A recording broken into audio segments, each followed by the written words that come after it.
بسم الله الرحمن الرحيم. الحمد لله رب العالمين، والصلاة والسلام على محمد وعلى آل بيته الطيبين الطاهرين. السلام على الحسين وعلى علي بن الحسين وعلى أولاد الحسين وعلى أصحاب الحسين الذين بذلوا مهجهم دون الحسين عليه السلام. السلام على أبي الفضل العباس بن أمير المؤمنين. السلام على الحوراء زينب. السلام على مسلم بن عقيل سفير الحسين ورحمة الله وبركاته. السلام عليكم dear viewers ورحمة الله وبركاته, and welcome to our Karbala live show in front of the dome of the Master of Martyrs Aba Abdullah al-Hussein alayhi afdal salati wassalam. And I'm joined today by a very dear guest, a person who I would say because of the ziyarah has become a dear friend of mine, and this is what Aba Abdullah al-Hussein does between brothers. Sheikh Amran Damani, assalamu alaikum Sheikhna. Alaikum salam wa rahmatullah, azam Allah ajurakum. Wa ajurakum azam inshallah. How are you Sheikhna? You okay inshallah? Alhamdulillah. Just witnessing the scenes, and every single moment that the viewers get a chance to see the lovers of Aba Abdullah al-Hussein alayhi salam swarming the haram of Imam al-Hussein and Abu al-Fadl al-Abbas alayhi salam, it's an opportunity to soak in the amount of love and affection that Allah has put in the hearts of these people for Imam al-Hussein. And inshallah we keep coming every single year, and those people who weren't able to come next year, inshallah they're with us, and we perform the ziyarah of Aba Abdullah and Abu al-Fadl al-Abbas alayhi salam together. Inshallah, inshallah, and that's a beautiful dua to make to all those who are at home. And Sheikhna, you were with us in the Mokib studio and you are here with us today. Yes. The atmosphere is just different, isn't it? Yes, very different. And not only is it different, but you know, whenever you reach the land of Karbala, there's always this somber nature. There's always this feeling of huzn and grief, but also heaviness at the same time. It's very difficult also to completely do justice by shedding the appropriate amount of tears, frequency, the quality of it when you reach Imam al-Hussein alayhi salam's shrine, because the musibah is the greatest of musibah, and the huzn is the deepest of huzn. And it can really never do justice for what we have witnessed on the day of Ashura and what the holy Ahl al-Bayt alayhim salam went through. And we see people breaking down so many times in the haram of Imam al-Hussein, breaking down in the haram of Abu al-Fadl al-Abbas alayhi salam, and it's never enough. It never quenches the thirst, and subhanallah, it's like a never-ending musibah that just actually picks up year after year. I'm not really sure how to explain it, to be honest. I mean, before we came on, you and I were both very emotional about even sitting behind the haram of Imam al-Hussein alayhi salam, and you know, this isn't something that is pre-planned. It's something that, you know, you just can't help it, you know. To be honest, I don't know how to describe it, because I can tell that you yourself are just barely holding yourself back from crying, just because we have a live show and we're just trying to get a message across here today, and you're barely, I can tell. But honestly, when you look at the Zuwar of Aba Abdullah al-Hussein here, and you're going to see them all on your own screens inshallah, you just look at them, and Sheikhna, I don't know if you've realized, but for the past few hours, Masa'ib haven't stopped. Yes, yes.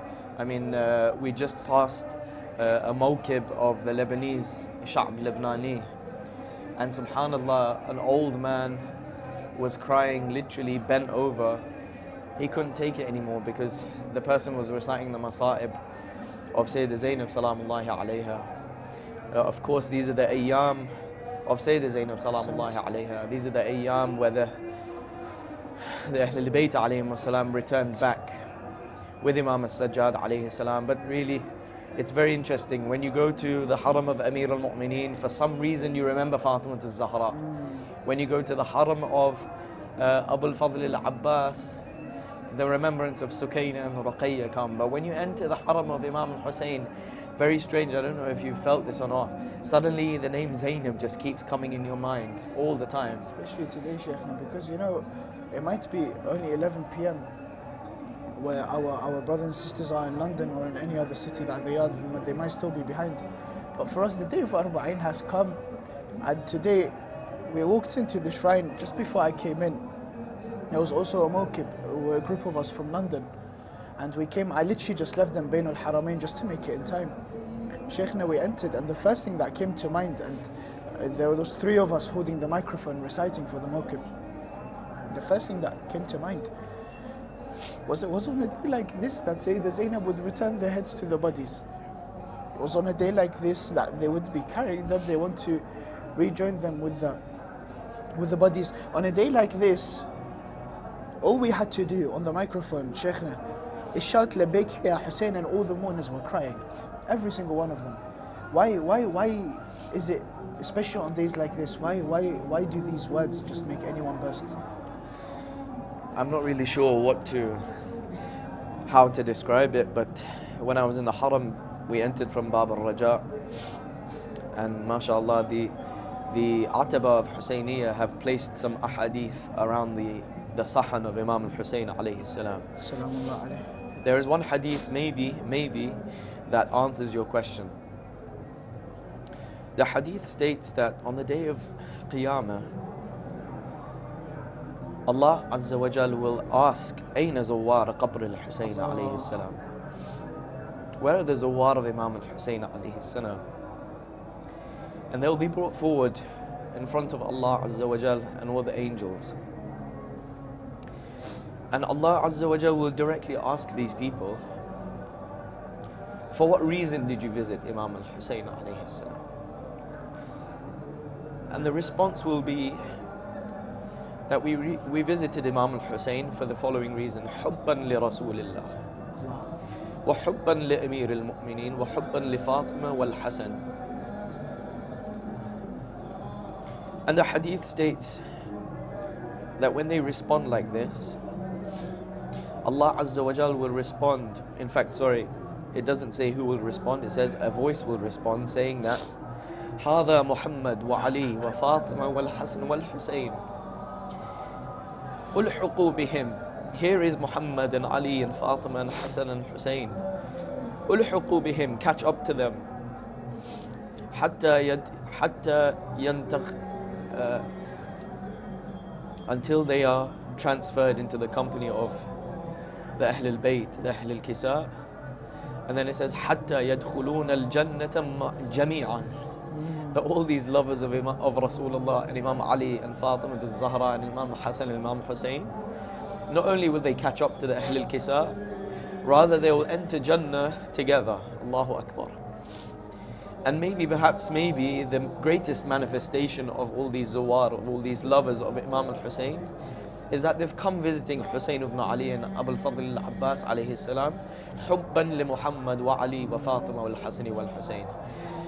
Maybe it's just this hub that they've come. Maybe it's this love, this affection, this undying affinity towards Imam al-Hussein that they've come. And that's what makes them crack at just the words like Labbaik Ya Hussein that you mentioned. Ahsant. Shaykhna, I'm very sorry because I just couldn't help myself but ask you these questions. I know it wasn't really the topic that we want to discuss today, but given the emotions felt today, I think they were just natural questions that just came to mind. But today we are discussing an individual and his ziyarah, an individual who truly said Labbaik Ya Hussein, and you would see it in his every step. A person who was born for the sake of saying Labbaik Ya Hussein. But however, many times we do this individual injustice because all we do is talk about his bravery. Whereas we don't come to talk about his iman, we don't come to talk about what a great personality he was. And that's, I think the viewers would probably guess by now, that was none other than Abu al-Fadl al-Abbas alayhi salam. For you find that Imam al-Sadiq alayhi salam had a special connection to al-Abbas, where even he himself would say, Rahimallah Ammi al-Abbas. May Allah have mercy upon my uncle Abbas. And just for the fact that an infallible is making a dua for his faith, in itself is just something amazing. He says, Rahimallah Ammi al-Abbas. Why? What quality did he have? إنه كان نافذ البصيرة. He had complete insight. And we find these meanings, this ma'na, reiterated in his ziyarah in multiple and different ways. And today what I want to discuss with you is the ziyarah of Abu al-Fadl al-Abbas.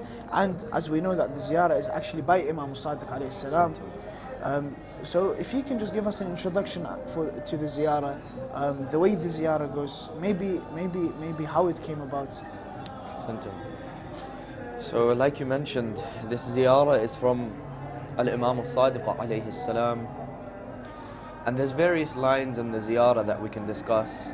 And perhaps if time permits, we can go line by line at least, or even pick out a few lines and perhaps relate it to the Quranic genetic makeup of Abbas ibn Ali ibn Abi Talib salawatullahi wa salamuhu alayhim ajma'in, and link that to how this may well inspire you and I and the other mu'mineen to create an Abbasi movement within. So when the son of Zahra, Imam al-Hujjah ajalallahu ta'ala farajuh sharif, returns, we have this Abbasi nature to us whereby we would be committed to the Imam of our time. And I was just with a few brothers just a little while ago, and this was a constant message that kept coming up in the discussions, whereby we have to relate this back to our time. We have to make it a lesson for us. And what better lesson than Abu al-Fadl al-Abbas alayhi salam when it comes to his Imam, the Imam of the time. I mean, it doesn't get much better than Abu al-Fadl when the discussion of submission to the Imam and having ma'rifah of the Imam is being discussed. So with your permission, inshallah, we'll discuss a few things. So as you mentioned quite rightly, Imam al-Sadiq alayhi salam says, he narrates this ziyarah. So it's impeccable that firstly a ma'soom is narrating the ziyarah. And what does he say? He says, Salamullah wa salamu malaikatihi al-muqarrabeen wa anbiya'ihi al-mursaleen wa ibadihi al-salihin wa jami' al-shuhada'i wal-siddiqeen wa al-zakiyat al-tayyibat.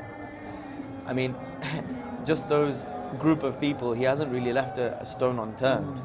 Number one, he invokes the salam of Allah. Number two, the salam of the malaika, which are innumerable. Then the anbiya and the mursaleen, wa ibadihi al-salihin, wa jami' al-shuhada' wal-siddiqeen.